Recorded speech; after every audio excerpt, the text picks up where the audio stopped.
Hey guys, what's going on? Today I am replacing the rear shocks on my first gen Subaru Forester, and I'll walk you through some of the problems you may encounter. The first thing, if it's got a lot of K on the shocks, these bolts are going to be pretty damn seized and you can't get to the nut side. I suggest putting the bolt in from this side if you can. I know you're not going to be able to do the bottom one that way, but it's a lot easier to undo the nut side of a nut and bolt than it is to undo the bolt, because these get seized right up on the collar here. Also, one thing I don't like about this job is you have to make a cut right here. You have to bend this out of the way for the brake line. That's another one. Also, tighten these evenly. They do break. There's a lot of tension. There's not much for this. This car has a lot of down travel. Like you're probably sitting about right here when you're just cruising, but look how much down travel it has. Oh yeah, you shouldn't be able to move this like this. It should be like, okay, you see how at the top it goes, it's almost doing something. This was fun on the road. Yeah, and when you get those two bolts, cut that piece off, then you're gonna come up in the trunk. You gotta pop this off. There's gonna be a little section of carpet here and 3 12mm bolts. I mean nuts, sorry.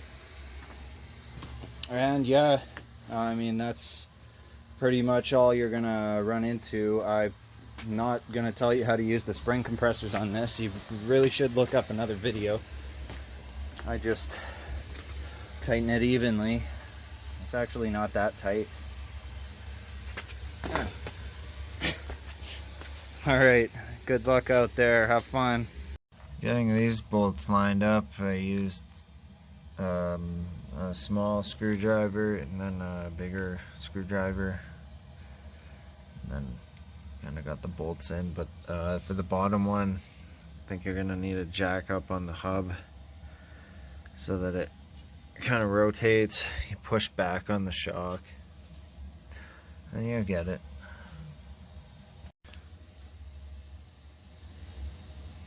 Also, I forgot to mention this clip.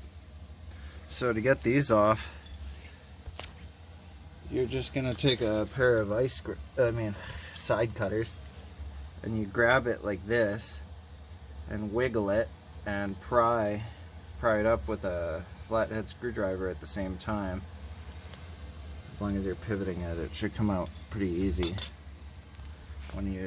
When you've got it down, they're not the worst at all. There's a bunch, and then you can do, like, there's one here. Yeah, they're all over.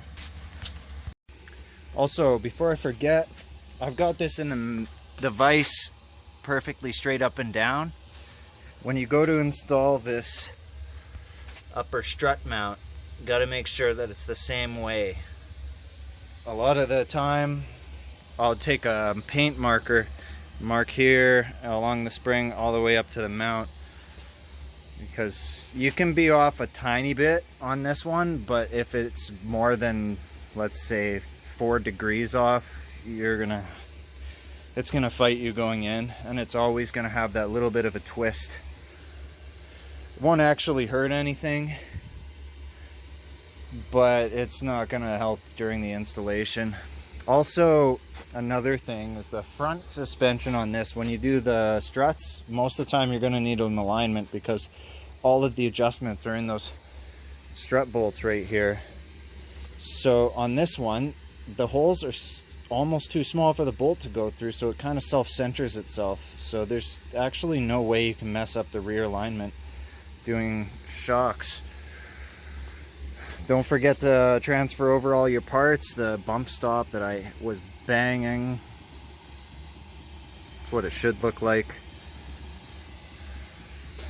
Yeah, this little rubber thingy. And if you're doing the mount, which is not a bad idea, when you got this apart. Yeah, just don't forget your pieces. The car will tell you later, but you know how that goes. Anyways, have a good one. Thanks for watching my video.